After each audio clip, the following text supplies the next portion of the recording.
ওং গং গণপতয়ে নমঃ। ওং দ্রাং দিং দং চ শুক্রায় নমঃ। ওং নমঃ শিবায়। হর হর মহাদেব। নমস্কার বন্ধু, অ্যাস্ট্রোলজি 24x7 ইউটিউব চ্যানেলে আপনাকে আরও একবার স্বাগত। আমি আপনাদের বন্ধু শ্রী শ্যামল। বন্ধু সঙ্গে থাকুন, ভালো থাকুন। আমার তরফ থেকে প্রাণ ভরা ভালোবাসা আপনাদের সকলের জন্য রইল। শুরু করব দৈনিক রাশিফল, লগ্নফল এবং নক্ষত্রফলের ভিডিও। আপনাদের আজকের দিনে মকর রাশির বন্ধুদের 16 জানুয়ারি 2026 শুক্রবার কেমন যেতে পারে সে সম্পর্কে তো বিস্তারিত আলোচনা থাকবে। লাইক, শেয়ার, কমেন্ট অবশ্যই করবেন। আর আপনাদের চ্যানেল সমস্ত ভিডিওর আপডেটগুলো সময় মতো পেতেই অবশ্যই চ্যানেলটি সাবস্ক্রাইব করে রাখবেন। চলুন সরাসরি আলোচনা যাই। দ্বাদশ ভাব দিয়ে চন্দ্র এগোবে, সমস্যা সংকুলতার মধ্যে দিয়ে যাবেন। সতর্কতা কিন্তু দরকার আছে। দাম্পত্য জীবনের ক্ষেত্রে অসহায় অবস্থা যাতে না হয় খেয়াল রাখতে হবে। আজকের দিনে চুলোচুলি লাটালাটি ফাটাফাটি করতেই যাবেন না ভাই, সমস্যা সংকুলতা আছে। আজকের দিনে ব্যবসা বাণিজ্য দেখে চালাতে হবে, সেখানে জটিলতা তৈরি হতে পারে। মামলা মোকদ্দমা যদি থাকে সেটা দাম্পত্যের ক্ষেত্রে বা ব্যবসা বাণিজ্যের ক্ষেত্রে, উভয় ক্ষেত্রেই কিন্তু আপনাদের ভীষণ সতর্কতার দরকার আছে। লস হতে পারে ভাই। আজকের দিনে স্বামী স্ত্রী একে অপরের শরীর স্বাস্থ্যের দিকটা খেয়াল রাখার দরকার আছে। অষ্টক বর্গের ডট হিসাবে পেয়েছেন আজকের দিনে 28 এবং অপরদিকে রূপাস র্যাঙ্কিংয়ের ক্ষেত্রে আপনি পেয়েছেন হচ্ছে গিয়ে 5.50। তো সেক্ষেত্রে অ্যাভারেজ ফল নির্দেশ করছে। আজকের দিনটায় চন্দ্রদেব 63% কাজকর্ম করবে, মঙ্গলদেব 81% কাজকর্ম করছে, রবিদেব 91%, বুধদেব 66%, বৃহস্পতিদেব 43% এবং শুক্রদেব 90। আর এদিকে হচ্ছে গিয়ে শনিদেব 98% কাজকর্ম করবে। তো সভাপতি আজকের দিনটা আপনাদের ক্ষেত্রে একটু সতর্কতার দরকার আছে। শরীর স্বাস্থ্যের ব্যাপারে তো রক্তচাপ বৃদ্ধির ব্যাপারটা থাকতেই পারে। আজকের দিনে ছোট আঘাত লাগার মতো পরিস্থিতির সৃষ্টি হতে পারে।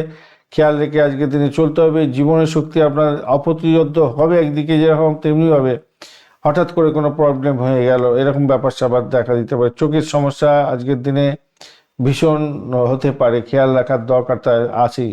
প্রাথমিক শিক্ষার ক্ষেত্রে মনোযোগের আজকের দিনে অভাব দেখা দিতে যাচ্ছে। আজকের দিনটা উচ্চশিক্ষার ক্ষেত্রটায় বাধা বিপত্তি আজকের দিনে আসবে, জটিলতা হতেই যাচ্ছে। তবে গবেষণার ক্ষেত্রে একটি ইতিবাচক দিক থাকবে, এই জায়গাটা ভালো। আর অর্থের জায়গাটার ক্ষেত্রে আজকের দিনটায় অপ্রত্যাশিত ফল হতে যাচ্ছে, দেরিতে ফল পাবেন আজকের দিনটায়। খরচ খরচা অনেকটা বাড়তে পারে। চাকরির জায়গাটার ক্ষেত্রে মান মর্যাদা বৃদ্ধি পাবে, প্রভাব প্রতিপত্তি ঠিকঠাক থাকছে, রুচক যোগ আছে, খারাপ না। প্রশাসনিক কারিগরি ক্ষেত্রটা খারাপ হবে না। ব্যবসায়িক দিক থেকে একটু সতর্কতা অবলম্বন করতে হবে। কাউকে কথা দিতে যাবেন না, অন্ধভাবে বিশ্বাস করতে যাবেন না, তাদের ঠকে যেতে পারেন আজকের দিনটায়। দাম্পত্য জীবনের ক্ষেত্রে তো বলেইছি আগে, সমস্যা তো আছেই একে অপরের স্বাস্থ্য নিয়ে। প্রেমের জায়গাটা ভুল বোঝাবুঝি হতে পারে। ভ্রমণের ক্ষেত্রে আজকের দিনটায় দূরভ্রমণের পরিকল্পনা সফল হতে পারে। আজকের দিনে সন্তানের ব্যাপারটা কিন্তু সুসংবাদ থাকছে। আজকের দিনটা খারাপ নয়, মোটের উপরে ভালো। অশ্বত্থ গাছের তলায় সর্ষের তেলের প্রদীপ আজকের দিনে জ্বালাতে ভুলবেন না। আজকের দিনে হনুমান চালিসা অবশ্যই পাঠ করবেন। মহামৃত্যুঞ্জয় মন্ত্র পাঠ করতে ভুলবেন না। আজকের দিনটা নীল রঙের বস্ত্র কাউকে যদি দান করেন খুব ভালো হবে। গাঢ় নীল রং এবং খয়েরি রং ব্যবহার করতে পারেন। 8, 2 এবং 4 সংখ্যাটা ব্যবহার করতে পারেন। দুপুরবেলা 1:45 থেকে 3:15 এবং সন্ধ্যার সময় 7:30 থেকে 9টা পর্যন্ত সময়টা আপনারা ইউজ করতে পারেন, ভালো হবে। উত্তরাষাঢ়া নক্ষত্রের বন্ধুদের ক্ষেত্রে আজকের দিনে আপনি অত্যন্ত তেজস্বী থাকবেন। সরকারি কাজের ক্ষেত্রে সাফল্য পাবেন। পিতার থেকে সাহায্য পেতে যাচ্ছেন। বাধা বিপত্তি দূর হয়ে যেতে পারে বয়স্ক ব্যক্তিদের সহযোগিতায়। শোভনা নক্ষত্রের বন্ধুদের ক্ষেত্রে আজকের দিনে ঘুম কম হতে পারে। মানসিক দুশ্চিন্তা আজকের দিনে বাড়তে পারে। আধ্যাত্মিক কাজে মন দিলে শান্তি পাবেন। ধনিষ্ঠা নক্ষত্রের বন্ধুদের ক্ষেত্রে সাহস বাড়বে, কর্মদক্ষতা বাড়বে এবং রক্তচাপে রোগীরা আজকের দিনে বিশেষ সতর্কতা অবলম্বন করুন। ধন্যবাদ বন্ধু, ভিডিওটি দেখার জন্য। লাইক, শেয়ার, কমেন্ট অবশ্যই করবেন। এই ধরনের ভিডিও পেতে অবশ্যই চ্যানেলটি সাবস্ক্রাইব করে রাখবেন।